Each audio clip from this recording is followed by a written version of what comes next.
Hey, this is Tiger. Welcome to my stream. Good evening. First stream after the arrival of Train Sim World 4 has been relieved during the week. So the clock is ticking for the last streams on Train Sim World 3.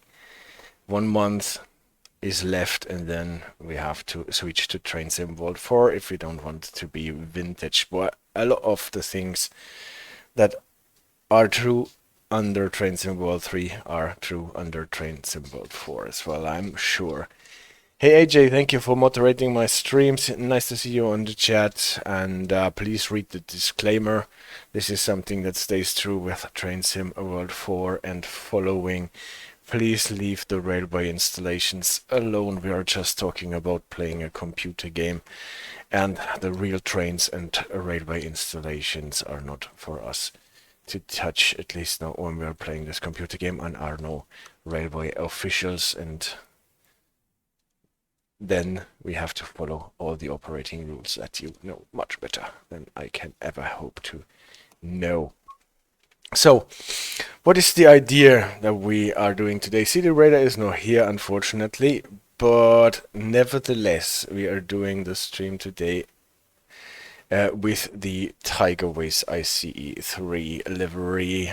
CD Radar actually asked for it, and this is why I decided to use this train. You might have seen this in my profile picture. An orange ICE3 train with my Tygerways logo on it. And we're going to Hamburg Lübeck. I don't think that we have ever used this DLC before. It is a nice DLC, maybe not the most spectacular. It suffered badly when in the times or during the times when we had all those red light issues, and it is a nice DLC too. I really enjoy driving the services there because you get a lot of signal action there, and that is just fun driving. We are going to do an empty coach move again, but on the ICE the empty coach moves are not that much different. Leads the train of the tiger. It's the thrill of it's the train of the tiger. It's the thrill of the drive. Yes, we will see. Let's jump into it, right, and have a look at the train first, because I made this livery when I first tried out the livery designer, and then it was really bad because my graphic card did not really cope with the modified livery. But in the meantime, it has been fixed by what is it? AMD Pocket Snickers. Hey, nice to have you on the stream. Good afternoon. You're based in Chicago, right? So this is good afternoon for you. For us, it is already evening, and it is getting dark already. Good news, summer is over. Yeah. So what is my graphic card? AMD, whatever. They fixed the drivers so that actually this livery displays properly. You can see it in my profile picture that towards the end everything looks super dark or blackish. And that was the problem. Yeah, I'm using this really old train that came with Schnellfahrstrecke Köln-Aachen with Train Sim World 2, the Baureihe 406, with the non-digital display. This is an MFA 20, I think, Multifunktionsanzeige type 20 with those round indicators. We have that on the Baureihe 425, for example, and now here is the Tygerways train in all its glory. What I really like is how even with those custom liveries you have all those shiny surface effects and everything. What I don't really like is that the PIS is not working on that train. It always says nicht einsteigen, at least on routes where it layers on, and I spent a considerable amount of time getting those stripes on it. CD Radar, hello! What is not good news? That we are finally doing a stream with the Tygerways ICE 3.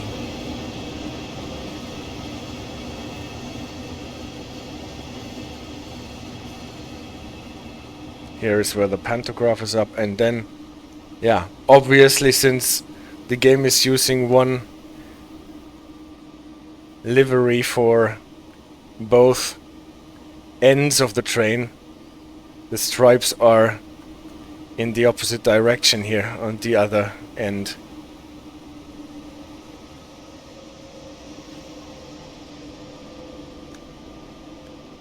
That summer is over is not good news. Okay. This is at any rate something that I cannot change. I'm always suffering in summer because I don't really like the heat. I'm more someone for snow and cold. Yeah. Now this was a nice showcase for the ICE 3M train. What is interesting in the inside of this train, this is something that does not get mentioned too often, is that we have those funny buttons and indicators that never do anything. I think they are just for show here in this model, but at least they are here. Pocket Snickers agrees, it's good, it's almost over. It was 38 Celsius the other day. Yeah. Well, it will be a relief to be out of this really, really hot summer.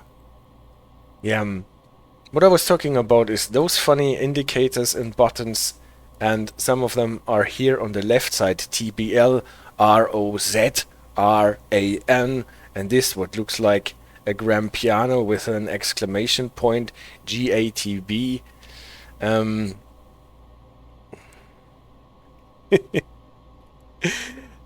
What is this, by the way? I think I will have an extra stream during the course of the week where I try to decipher what that is. It is this system, ATBL. This is why this train is called the ICE 3M, M for Multisystem, and it cannot only run in Germany and use PZB, LZB, and ETCS, what this indicator is for, but it can also go to Switzerland. I think this is what those buttons are here, SBB for Schweizerische Bundesbahn, and it can go to the Netherlands and to Belgium. And this upper part here I think is for the ATB, the automatische Treinbeïnvloeding, and the other one is for the TBL, what lives in Belgium, the Transmission Balise Locomotive, and those indicators here I think belong to that system too. Most of it belongs to the ATB system and some of it to the TBL system, and I tried to decipher this stuff, and I think I will do an extra stream for that during the week. For today we are having a look at the Wirbelstrombremse, the eddy current brake. You can just have a look at it, at the brake, and the funny thing about this, it is not mounted at the bogies where the traction is mounted. So we have a setup on this ICE 3 that has the traction motors distributed along the train, so it's not only the ends, the first and the last car that have the traction motors, but they are actually distributed along the whole train set. And the Wirbelstrombremsen thingies, the eddy current brake thingies, are in between in the cars that do not have traction equipment. Here, this thingy here, this bar, this bank of solenoids, electromagnets, those are the thingies that do the eddy current braking. And it looks a bit like a magnetic track brake that we had on the Niedertalbahn the other day, but it is not. And the biggest difference is this thing does not touch the rail. At least it is not supposed to, unlike the eddy current brake. Yeah. We will probably see in the correct livery, then this does not look like a face with nose as Q, but you will have an indicator here that this is the test button for the eddy current brake actually. Obviously in my livery it does not work out. Thank you for saying nice livery, by the way. And what did you say? And when temperatures got finally higher in the Czech Republic, I traveled to the Netherlands, and here it is cold again. Well,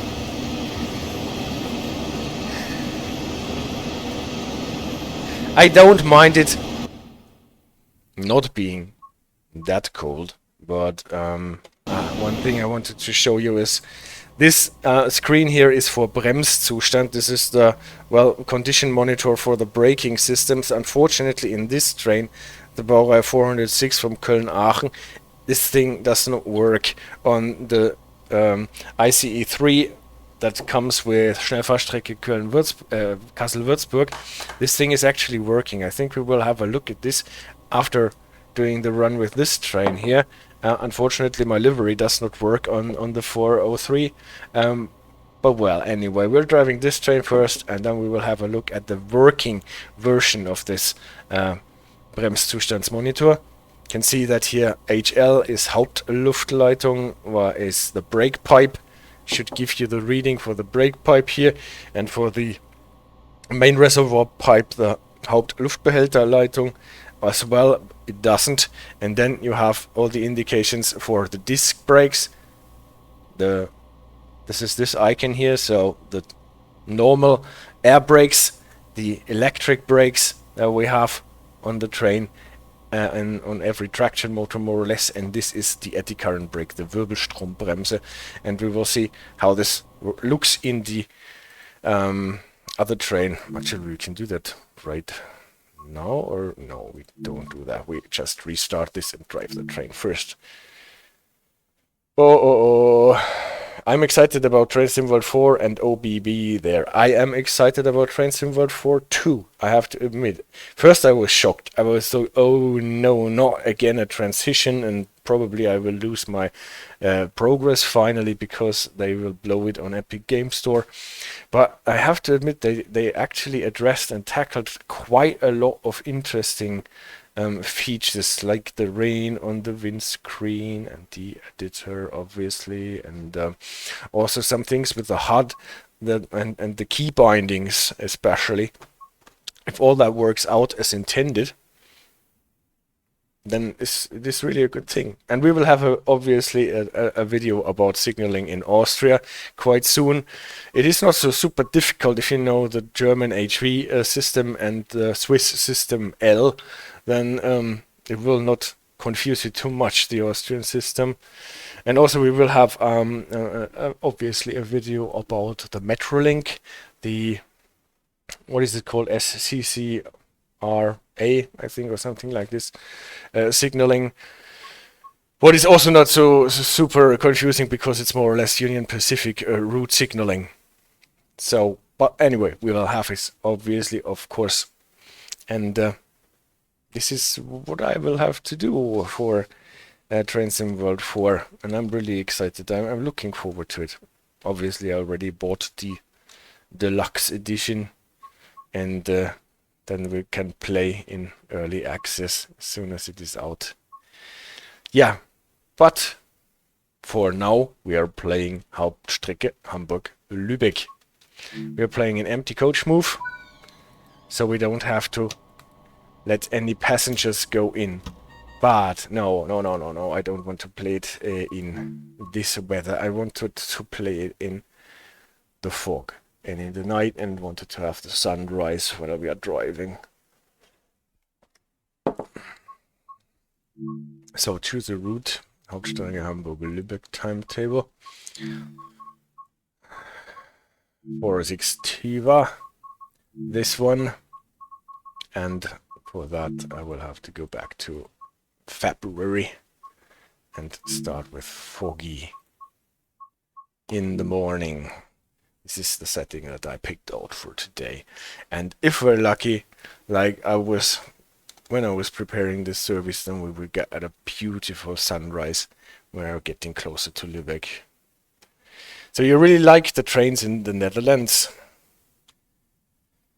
That is nice to hear. Did you see the ATB system in action in the Netherlands? Okay, get started.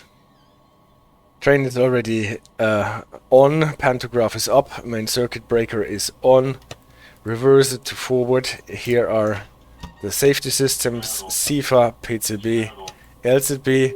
You don't need to get up to close this panel again, because you can actually hit it even if it is hidden behind the seat. Turn on the AFB.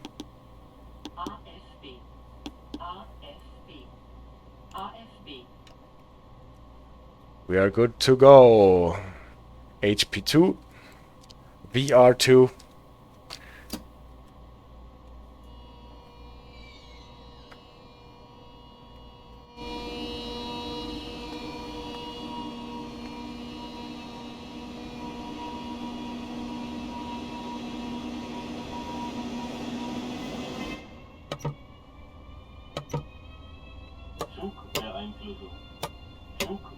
There is no magnet for this signal. Typically the VR2 should have been secured with 1000 Hertz. Well, it wasn't.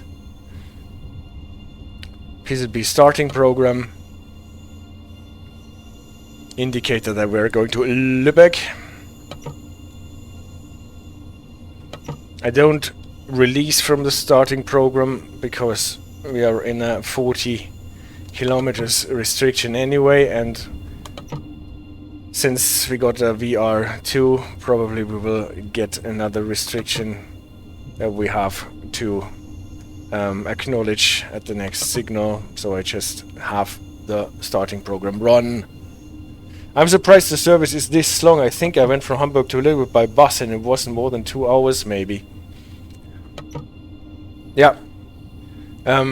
We will have some delay from the signals, but nevertheless, we can't go LZB here, so it will be maximum 160, and this only for a short stretch. The rest of it is mostly 140. So 2 hours by bus versus like 35-40 minutes on the ICE. I think it makes sense.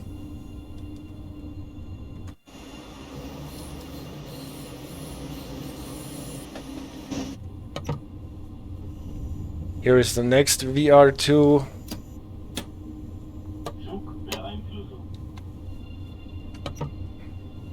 I activate the brakes a bit. This train is actually one of the rare trains where you cannot see in the model the status of your brake pipe. You can see on this left dial here the status of the electric brake, so if it is going to the left from middle position, you know that the train is using the electric brake or dynamic brake. But you cannot know what the air brake is doing.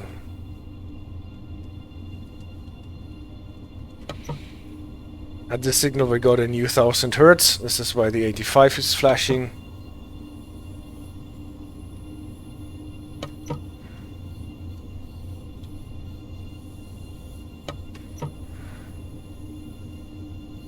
Het knippert. I learned that in Dutch you say het knippert. Het brandt niet, het knippert.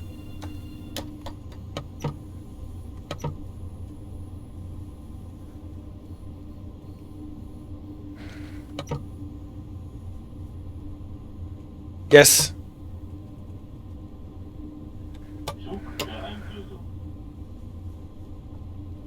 No.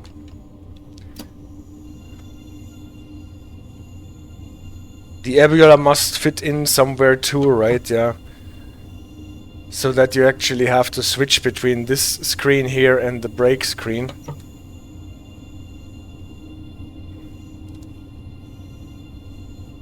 Also, I'm not releasing from the 1000 Hertz, even if I can do it, because I am limited to 60 line speed anyway.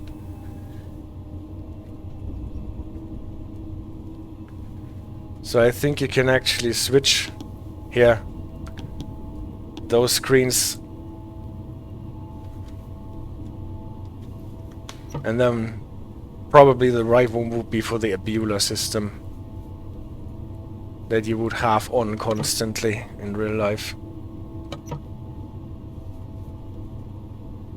So if only I knew. Unfortunately, Ronnie is not here to tell us if the brake screen in the other ICE is correct. I have seen a video of a brake screen that looks quite similar to that, with these indicators for all the brake units in the different cars. I think I missed the 100.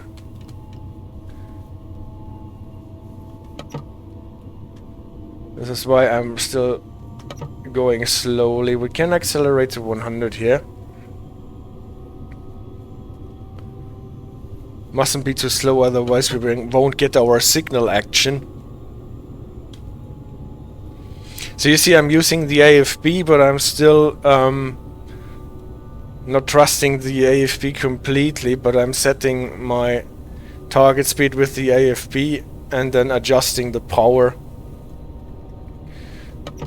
so that I allow more power if we actually have to accelerate, and then reduce the power if we're getting closer and actually using the brakes, because this AFB always tends to overshoot when we're going downhill.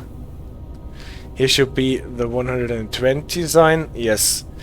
A problem on this route actually is that you cannot read the signs properly, because the headlights on this train are so weak.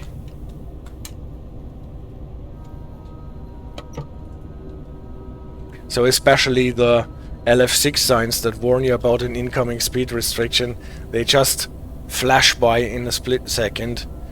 This yellow VR0 sign is not for us, our signal is not for us, it was for the line that is coming in from the right. So we don't have to do anything with it. Train coming from the opposite direction out of the fog. Yeah, and remember, guys, do you remember me saying the best visuals you always get with some fog or mist in it? And now we get volumetric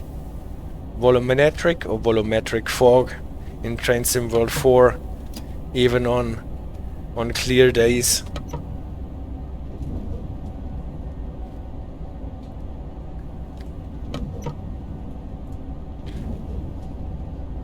I think that was a good call to do. Somewhere here is the 140 sign, the 155, and this can be overlooked so easily because it's on the ground here and the headlights are not even touching it. So if you don't know that it is here, it is really hard to see.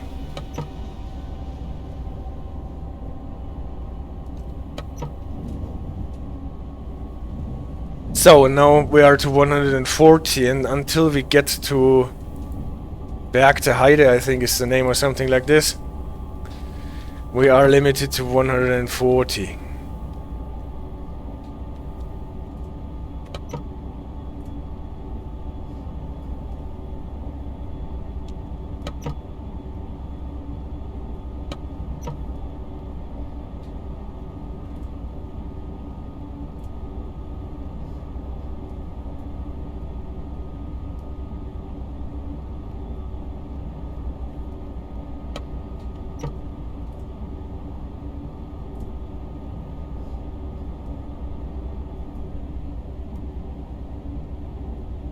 But if we're lucky, we're getting some signal action on the way.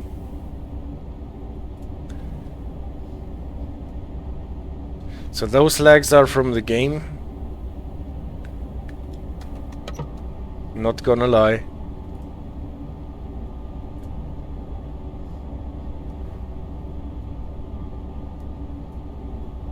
And in the fog you actually see the signs better than in full sunlight, because in full sunlight everything blackens out. And now we are getting a VR0 for us. So brakes to 4 or 5, so that we make it for the PZB. Acknowledge 1000 Hertz and then slow down to 60 to prepare for the 500 Hertz. We have to go beyond the 80 to not get our 1000 Hertz Zwangsbremsung, and then we can, if it is a VR0, 4 signal, we can go through to 60 until we get the 500 Hertz. Red lamp goes on, then we have to drop to 40. But we see that the next signal is actually green again with the next VR0. So we can stay at the 60. We could actually go to 80 first and then drop down to 60 again, but this does not make a lot of sense. Since the yellow lamp is off, we could release, but we are not allowed to because we are getting a new 1000 Hertz and that would lead to a Zwangsbremsung here. Don't know if the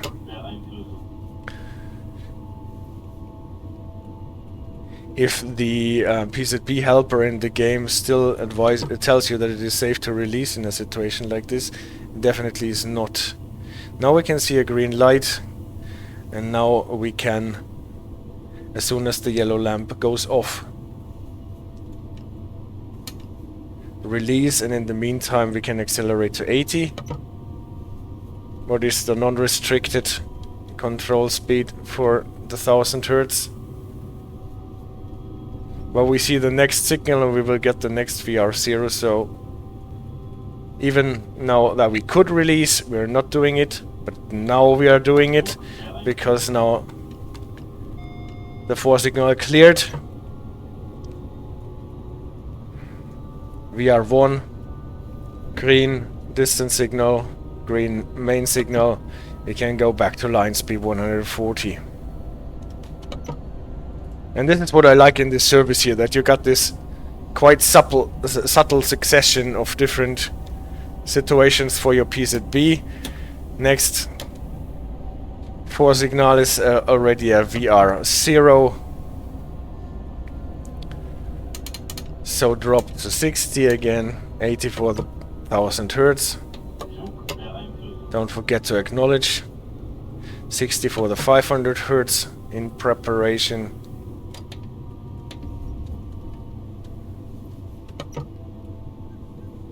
And here you can't be too slight on the brakes if you see a VR0 signal.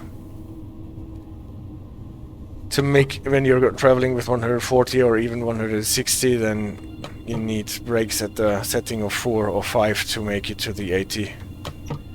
And avoid the Zwangsbremsung. Next signal looks green. So I think we can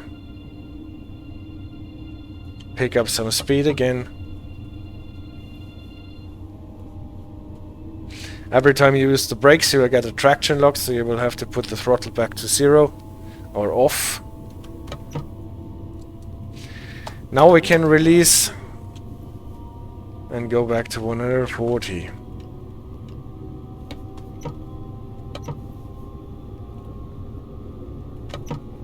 Whether it actually makes sense to accelerate and slow down, accelerate and slow down,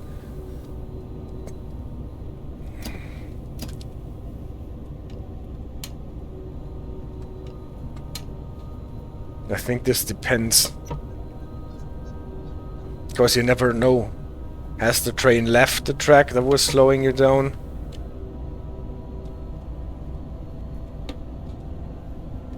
Or is it in front of you all the time?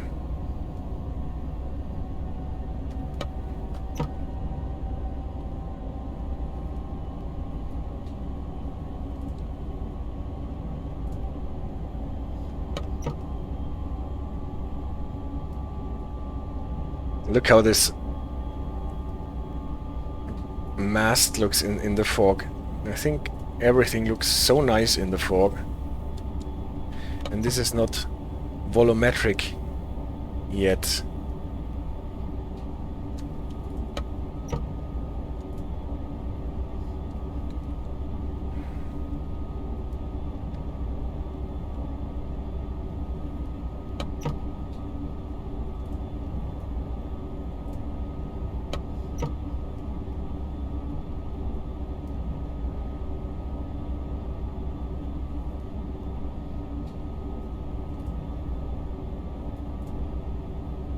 So we have to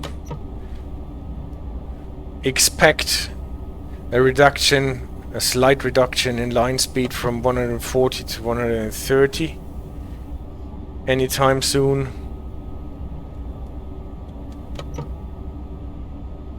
So not miss the announcing sign for it, the LF6. Even if we might not be able to read what it says, we then know that the sign is there. And that we need to slow down. Now we're getting a VR0 again.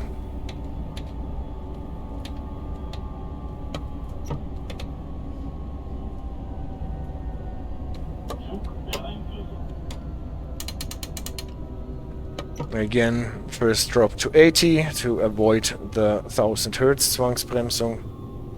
Then drop to 60 to prepare for the 500 Hertz. If we hit the 500 Hertz magnet and are faster than 65, actually, we will get a Zwangsbremsung. Okay. This is a repeater. Most probably. It should have a white light actually to mark it as a repeater. Doesn't have. Though maybe those are the things that we can finally fix ourselves with the editor then. And here are the red HP0 signals.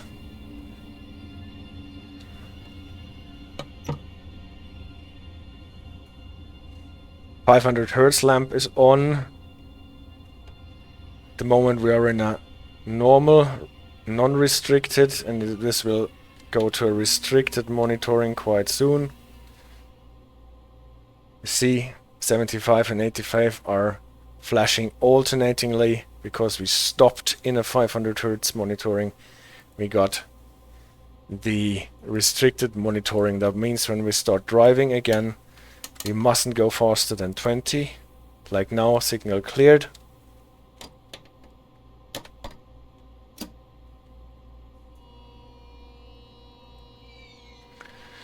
Soon as we pass the signal, we are still in a restricted monitoring, but the red lamp will go off and the yellow lamp will come on. That means we are in a restricted 1000 Hertz. We can go to 40.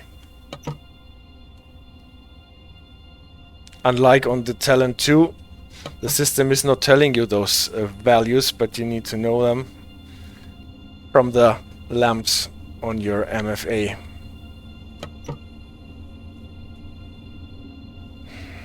And I don't know about you, but I find this system, PZB, is such an absurdly complicated and at the same time super elegant system.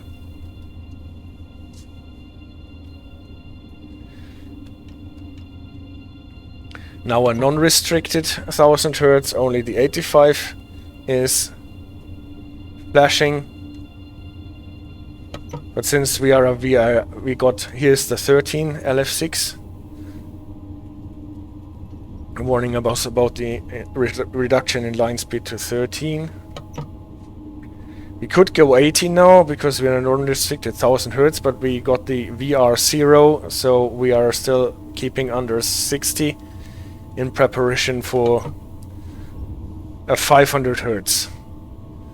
But it looks as if the signal cleared. What we can see there is at least not red, it looks green. And since the yellow lamp came off, we can actually accelerate and now to 130 line speed.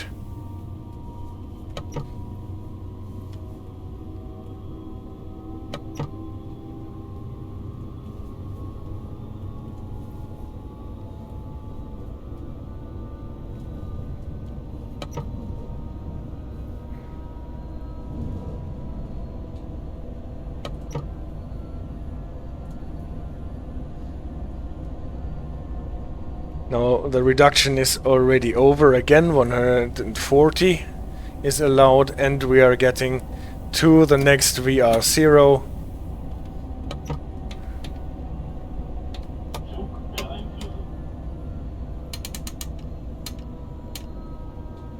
So that was short-lived. Again, below the 80 for the PZB, for the 1000 Hertz. And then below the 60 for the incoming 500 Hertz. Line speed is at 140 again. We have to not forget this in case we get finally out of the signals again. CD radar says if you learn it for the first time it is something, but if you dive into it, it is genius. Yeah. It is genius actually. 500 Hertz. Now that the 500 Hertz lamp is on, we actually have to make sure that we drop below 40 within 153 meters exactly. And then obviously we need to stop in front of the signal as well.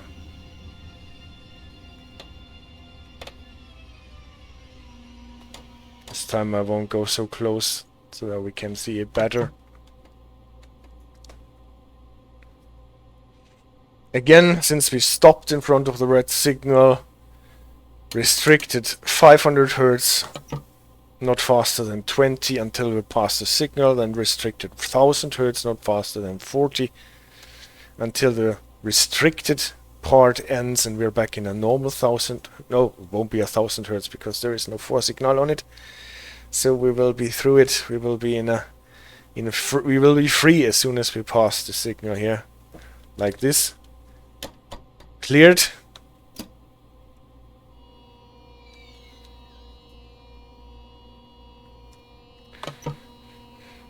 Keep below the 20 until the red lamp comes off.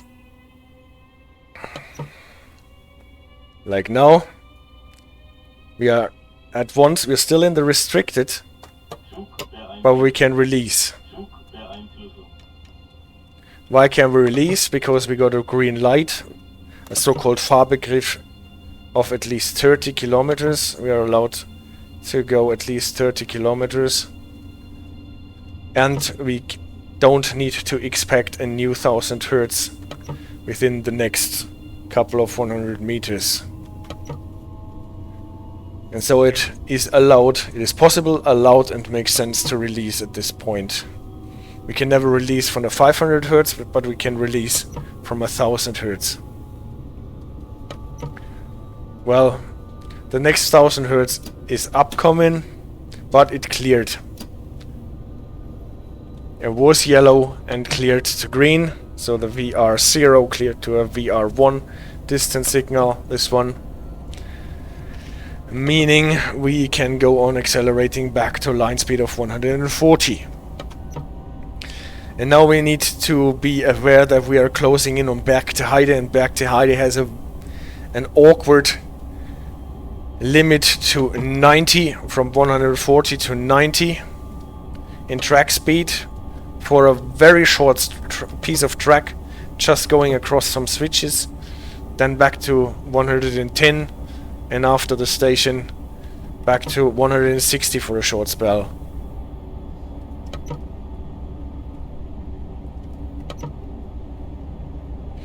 But first, we have to make sure not to miss the LF6 for the 90, and then brake seriously to make it below the 80 for the PZB 1000 Hertz monitoring.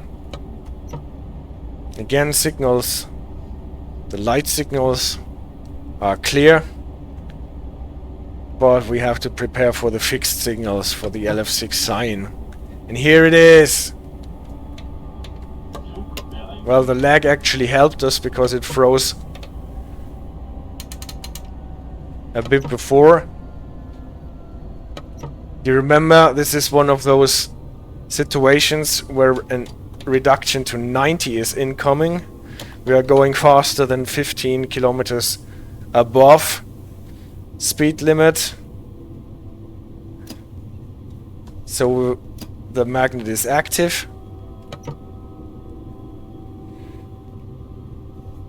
We were going faster than 105, so we had to react to it and drop to 80. But we can release as soon as the lamp is off and accelerate to the 90. Here is the LF7 for 90 and here is the LF7 for 110 again. So just pass it with the whole train.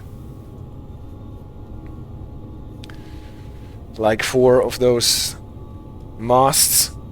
And then we can accelerate to 110 again. So if you miss this sign, this can actually hit you like a hammer out of the dark. And this is back to Heide.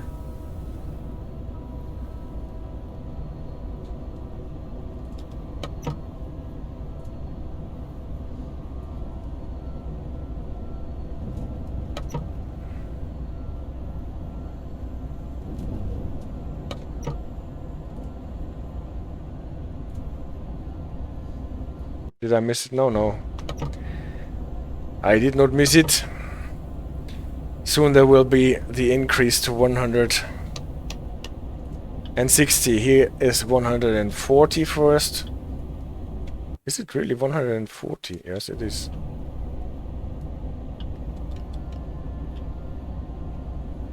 Maybe we missed the part with 160 because it was between the 130 reduction and the back to Heide. Maybe. But anyway, then we were too slow on that part. But now it is 140 at any rate.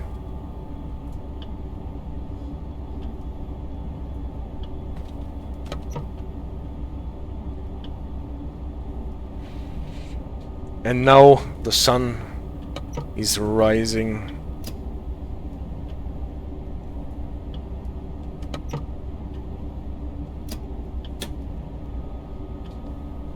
Now we're getting in a piece of track where we're running downhill. This is where we have to make sure that the AFP does not overspeed, because it tends to have the train slide into 1 or 2 clicks too fast.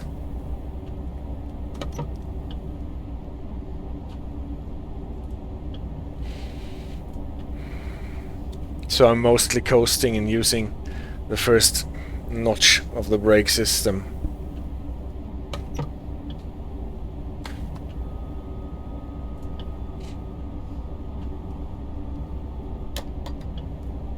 To hold it back a bit. Maybe I should show my livery a bit.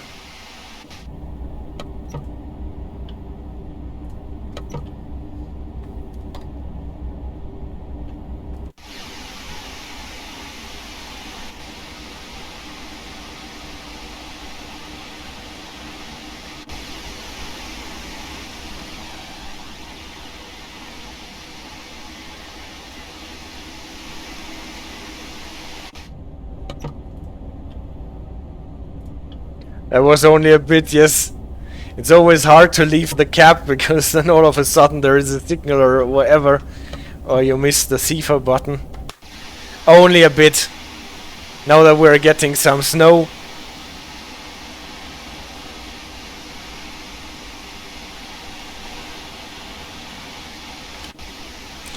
Unfortunately, there does not seem to be a way to port this livery from one ICE train to the other ICE trains.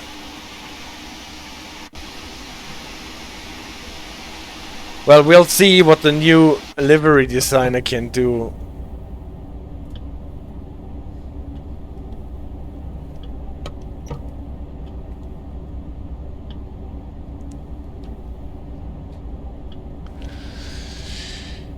Yeah, I guess before we get to Lübeck, we will do the presentation with the Eddy Current Brakes, because that was the topic that I picked for this train.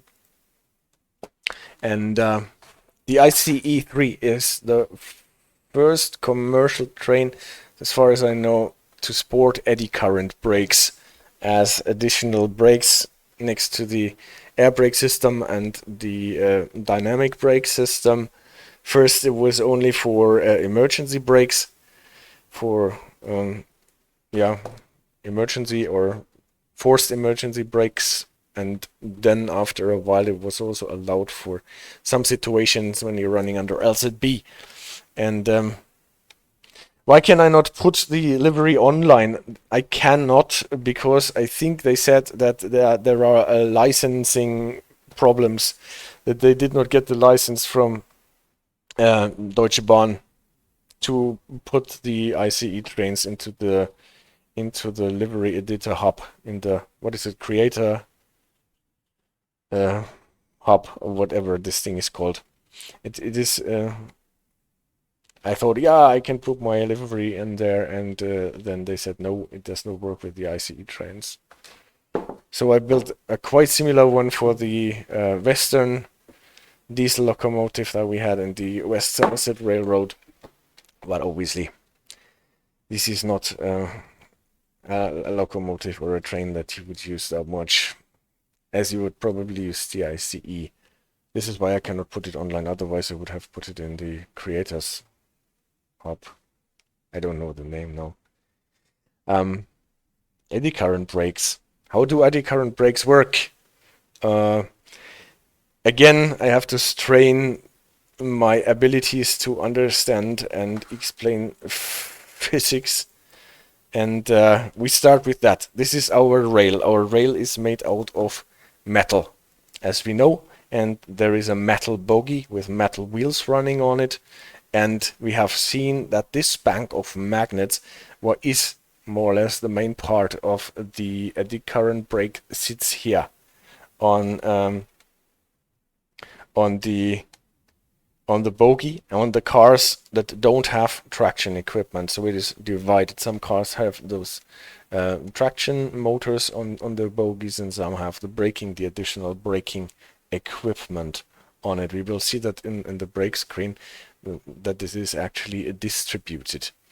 And how do these thingies that do not touch the rail slow the train down? For that we have to look a bit closer at this thing and what is actually in this bar. And again, the rail and this bar with the eddy current brakes. And what we have there are a lot of coils, like wires wound up to coils, and most probably with a metal core. I think this is also called a solenoid. This is a thing that can be an electromagnet. So if you put a current on these coils, then you create a magnetic field in this direction. And those things are actually banged about like this in this bar. There are a couple of solenoids, electromagnets next to each other. And for how those thingies can actually, without touching, this is always the interesting thing, is not touching the rail, unlike the magnetic track brake that looks a bit similar, but the magnetic track brake actually would activate the magnets and press this bar to the rail and slow down the train because of the friction between the rail and this bar, but not so with the eddy current brake. This thing stays away from the rail. It gets close, but it stays away. It does not touch. For that, let's just look at one of those magnets. If this thing is activated, if there is a current on this coil, then it creates a magnetic field, and this magnetic field has field lines that are directed a bit like this. So they go through the core more or less perpendicular, and then they go around in this elliptic fashion to more or less come back on top. You all know that from high school, when you put a magnet somewhere and put those metal filings, iron filings around, and you get these pictures of those field lines arranged like this. And the more you get to exactly underneath it, the more straight those lines will actually get, until they get more or less into this direction. So this is the main direction that this magnetic field is going into the metal of the rail. And this is the core. And how can this magnetic field that is going into the rail slow the train down? Because obviously train and this bank is going into that direction. So we have motion. And well, motion is always a relative thing. The train is going into that direction because the rail is fixed to the planet Earth. But you can also look at it the way that the rail is actually going into that direction if you see the train as the fixed part. So those two things, the train is moving in relation relative to the rail. To understand what is happening here in the rail, if we have a magnetic field that is actually moving through the rail in this direction, we have to look at it from the other side. This was looking at it from the outside, and now we are looking at along the track. So those are the two rails, and this is a sleeper maybe. Our bogie sits on it with the two wheels and the axle and the bogie frame, and this is where our banks for the eddy current brakes are mounted. So again, we enlarge this part, again the rail, the eddy current brake thingy, and here is where our electromagnets, our solenoids, are sitting. The main action of this magnetic field goes into the rail, and then we have to think back at high school thingies with induction. If we have a wire that is moving through a magnetic field, what happens? It will induce a current. You maybe remember this left-hand rule or right-hand rule, where the thumb is the magnetic field and the index finger is the motion, and the last one then is the current or the flow of the electrons, or something of that kind. I always forget if I have to use my left hand or my right hand, and what the thumb is and what the index finger or whatever. But the important thing about is to know that those three things, the motion, the magnetic field, and the current, are always perpendicular to each other. So the current that is induced, or that gets induced, is perpendicular to the magnetic field and the motion. So if we put the motion here on this side, we can see it because it is going in the slide and towards you. This is why I'm putting here for arrow pointing to you with a point, and arrow pointing away from you with the X. So this is where the motion is in this part of the picture. And then something that has to be perpendicular to the magnetic field and to the motion will be here, like this. Current goes like this, not along the rail, but perpendicular to the rail. And if you look at it from top to bottom now, so this is the third way to look at it. Top to bottom, again the rail, this is our bank with the solenoids, with the magnets. Now we're looking on the magnet from top to bottom. This is why it is round now. We have a round coil with a round core. The magnetic field, now we can't see the magnetic field. Again, it is going from us into the depth of the slide. This is where I have a green thingy with a cross here. And the motion, now we can see, and it is coming back again on the outside. This is where I have the green thingies with the dots. And the current is induced in the width of the rail. At the same time, not only in the main action here, but also eddying around the magnetic field. Quite similar as the magnetic field lines are eddying around the core of the solenoid.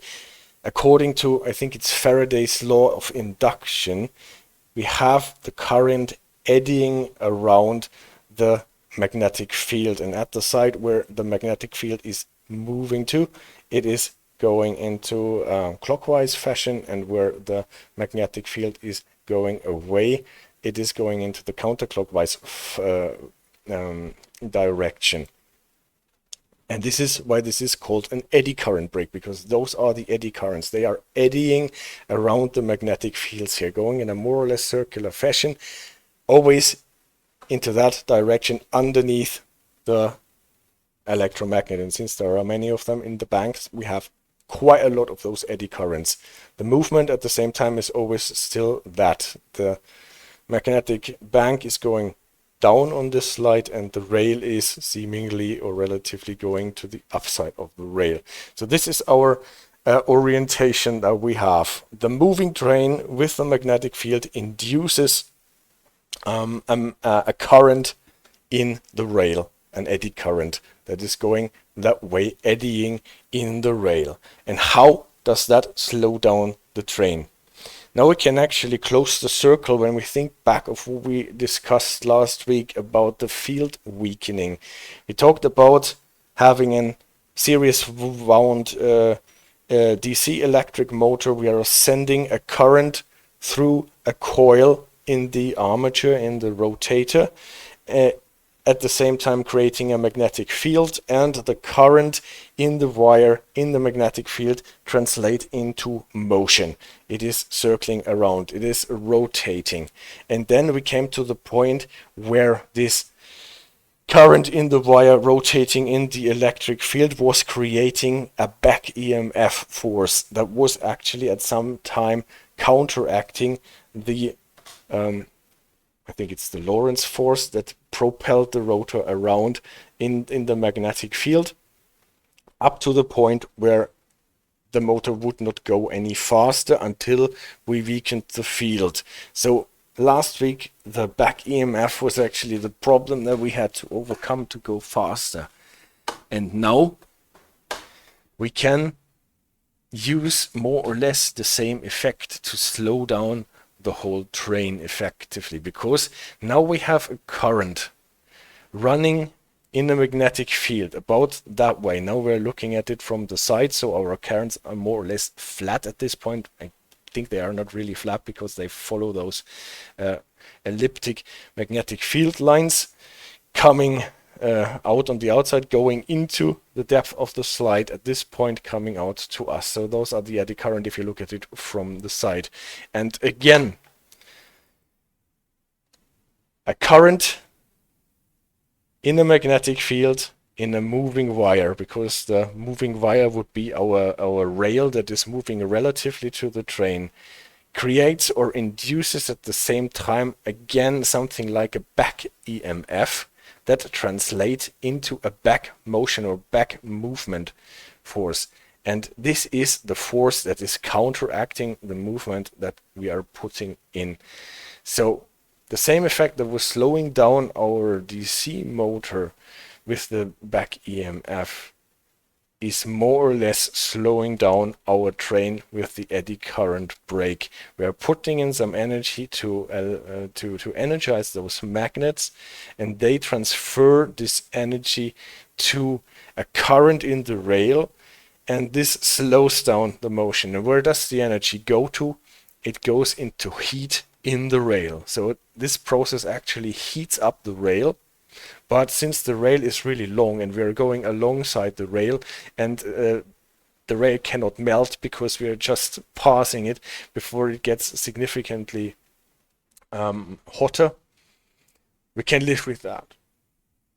So we are transferring again the kinetic energy in our train into heat in the rail, and at the same time slowing down the train. So please forgive me, all the electrical engineers out there and school teachers who know that much better and much more exact than I was able to explain that here, but I really try to do this with well means that anyone can understand, and this includes me. And yeah, this was my interpretation how an eddy current brake works and why it is called an eddy current brake, in German Wirbelstrom, because it is, well, Wirbel is more like tumbling, fanning around, and Strom is the current, obviously. They are not really on many trains. The ICE3 was the first one to have it, and to use it we need to set our brake selector. It is not simulated in the game, into a setting that is called, I think, R plus WB. WB for Wirbelstrombremse, so that it's actually active. And traditionally it only works in emergency brakes, brake applications, but more recently it was also allowed to use it as an additional brake for service brake applications under LZB. And if you look at it in the directive, in the 915 directive, and you can find that in emergency brake applications and some service brake applications, it is activated as long as the train was traveling faster than 60 kilometers per hour. And there, unlike the magnetic drag brake, there is no provision that the driver can willfully activate the magnetic drag brake. That's that. Let's go back to the train.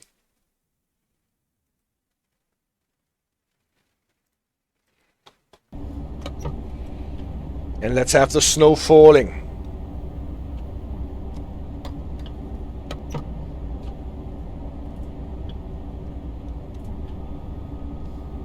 Thank you, AJ, for saying that it was a nice presentation. I hope I did not lose all my viewers about it.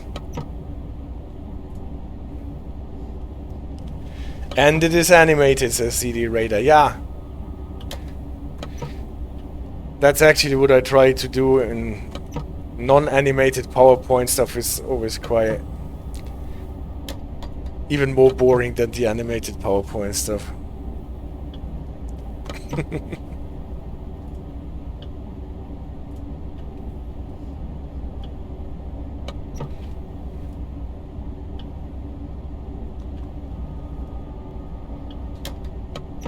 Yeah, I guess it is not absolutely necessary to know those things and understand them, but I always like to try to understand what is actually happening there in the game and what those markings mean if it says WB here for Wirbelstrombremse.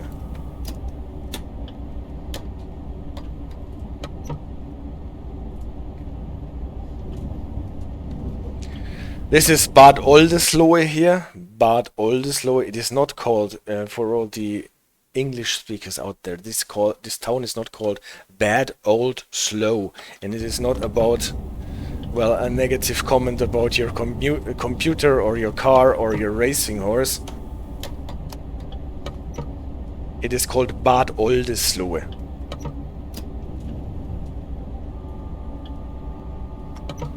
And Bad is always a prefix in German town names that indicates that this town is a spa town.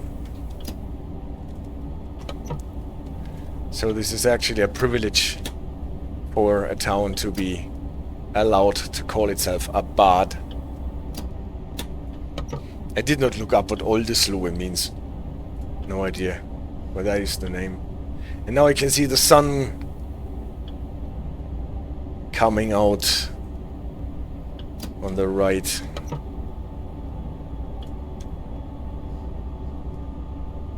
Glistening through the twigs and branches of the trees.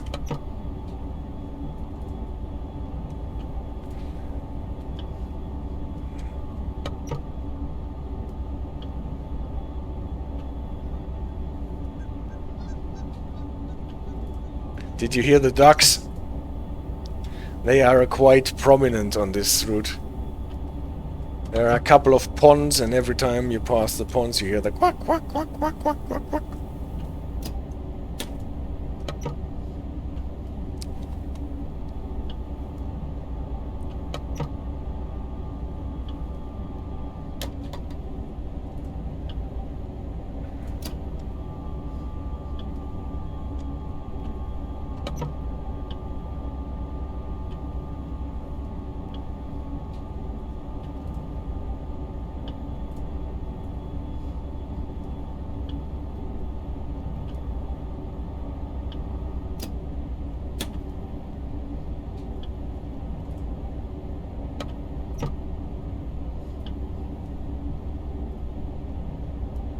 Lucky Aeolion isn't there.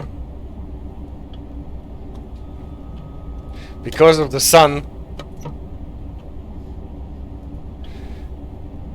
Aeolion is my youngest horse.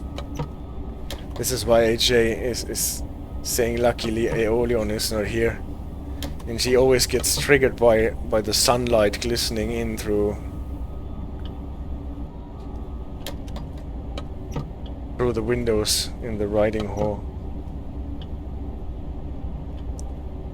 Ah, because of the ducks. So you said it because of the ducks, because she gets triggered by ducks too. I thought it was because of the sun. And the windscreen wiper is not bugging you. Yeah, because it is so big, right?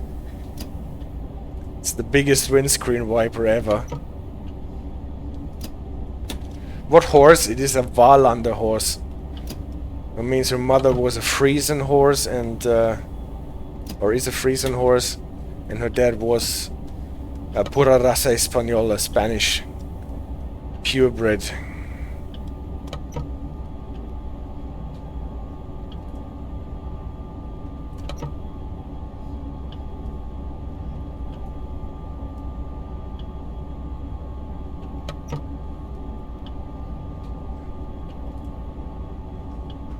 Rheinfeld-Holst.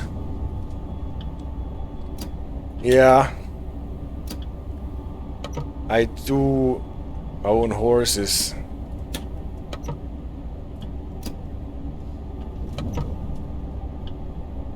Because of my weak heart. And I couldn't let go those horses to the slaughter, and this is why I own them. And feed them. And train them.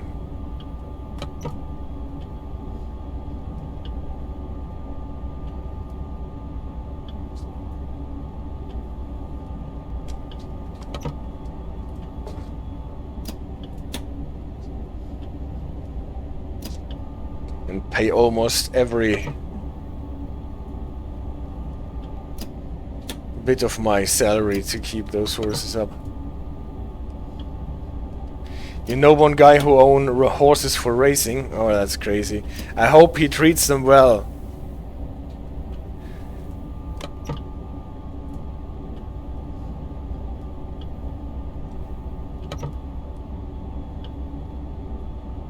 Now I see we have the sun directly in front of us. Well, horses for racing is still another story. My horses are not fit for racing. I own those horses because nobody else wanted them, and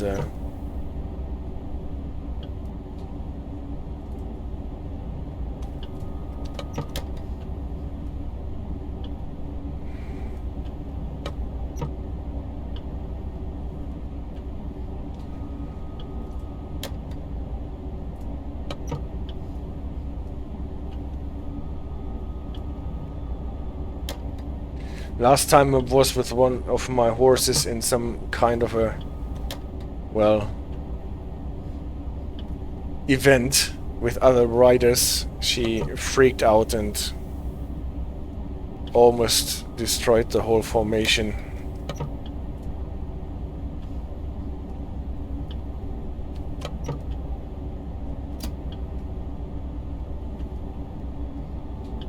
So I love my horses, but I wouldn't take them to a tournament, I think. Der Böse, yeah, they called her Der Böse afterwards, or it means the evil one. Not knowing that she's actually a very, very sensitive female Friesen horse.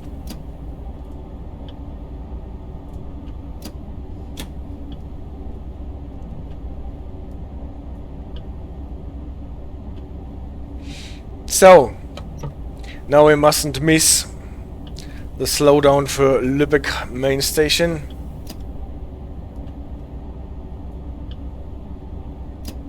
There will be an LF6 sign, and shortly after a signaled reduction to 60.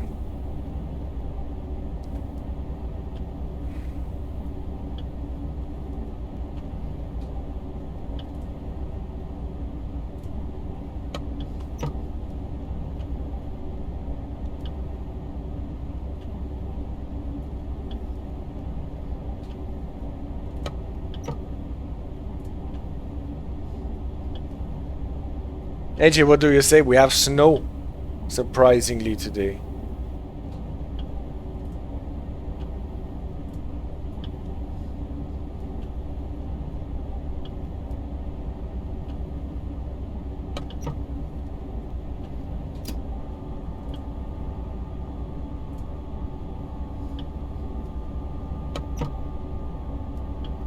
Here is the LF6.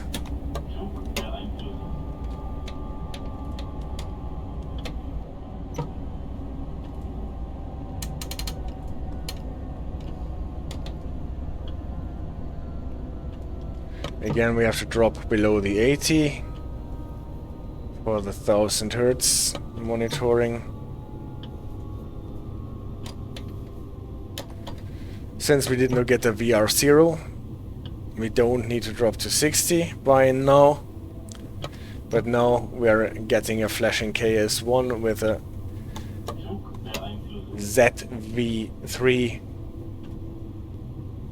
Z3V, indicating the 60 reduction.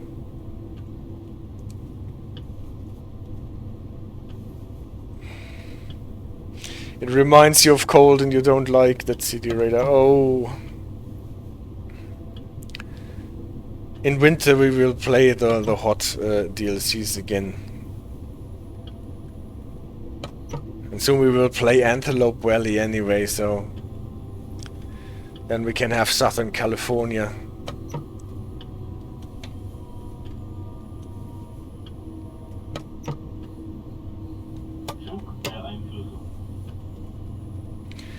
Repeater with the KS1 plus the the Z3V.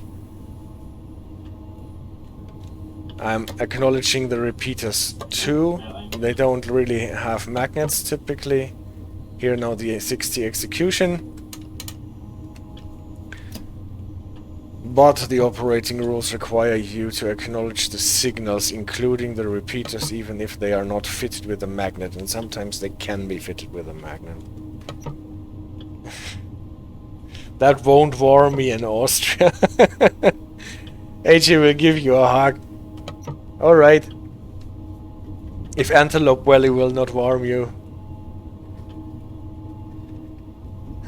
And Austria can be quite hot as well in summer. It's for Arlberg.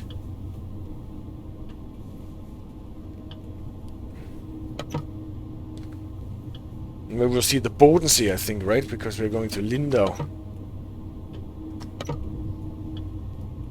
And around the Bodensee there is always quite hot in summer. Here's the 60 switch that the reduction was for. When we are across it, we are out of the Weichenbereich, so that we can actually accelerate again a bit to the 90 line speed. Latent? What does latent mean?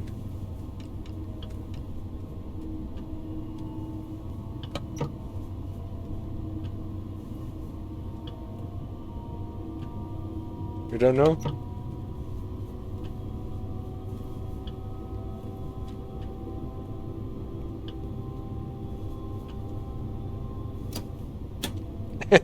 Still haste from the offer of a hug.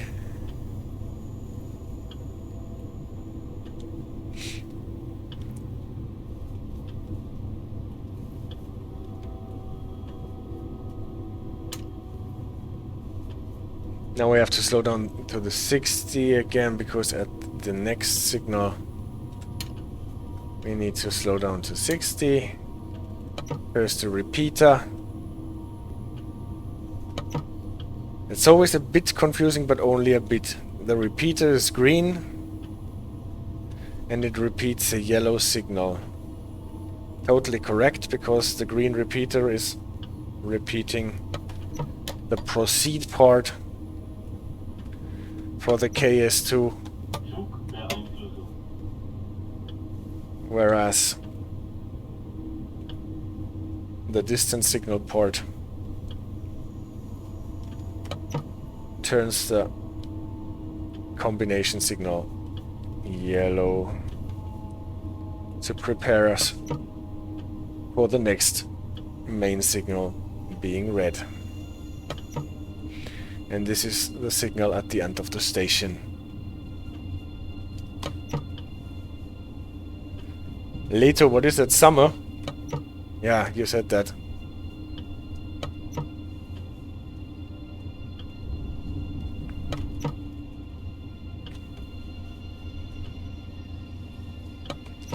Leto.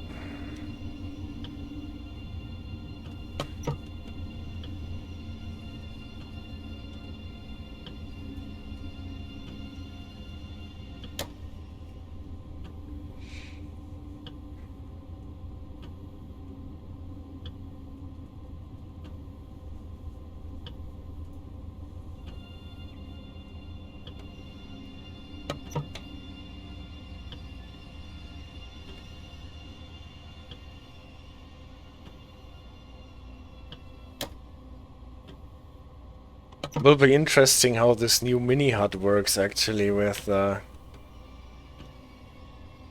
this counter not counting down anymore, but giving you this barbershop column.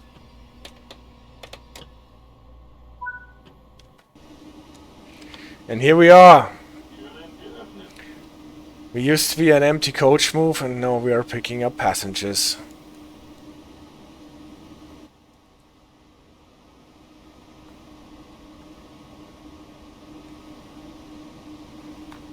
And we got some snow on our Tygerways ICE3M. Fog has vanished. No snow is falling anymore. We have perfect weather. Continue to free roam. It's actually a nice station, this Lübeck Hauptbahnhof. Does not get a lot of credit altogether, but it's quite a big yard. It's freight services, and also looks nice with this steel and glass. Also this part here contributes to some other stations here. This looks actually nice, even with the old dioramas.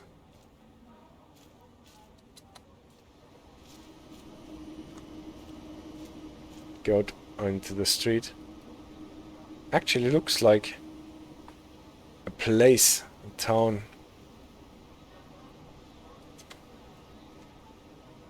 So, at any rate, one DLC that does not always get the credit that it deserves, actually.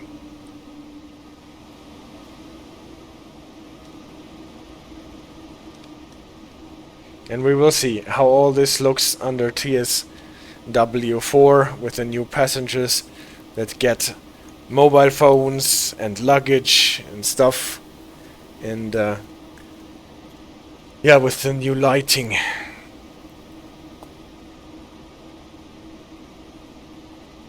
Main station, you think? Alice? AJ? Alright, which is correct? Ah! TD Radar asked. Yes, I think you would just use the capital in the first letter. Just like I did it, yeah. I think this is what you would find on... Yeah, see. Same here. We'd use the first letter as a capital and then small letters for the rest. Alright. Also today I think I will return and drive this train back in a... yes, Haupt, you're right. In a B-Real stream. Take the dogs out first. So I guess I will have a longer break today, so I will be back around 10 o'clock. In about 40 minutes and drive this train back. And yeah, actually, yeah, we will do that in a B-Real stream. Thank you very much for watching. Thank you for your input, CD Red. It's always a pleasure to have you on. Pocket Snickers, if you're still there, thank you for watching and joining. Everybody else as well. And maybe see you later in like 40 minutes for the return trip. And again, sometime during the week, maybe on Tuesday, I will do an extra stream for this ATBL system here, the Dutch and Belgian system, and what I could figure out what those indicators and buttons are for. For now, thank you very much. And have a good time. Take care. See you later.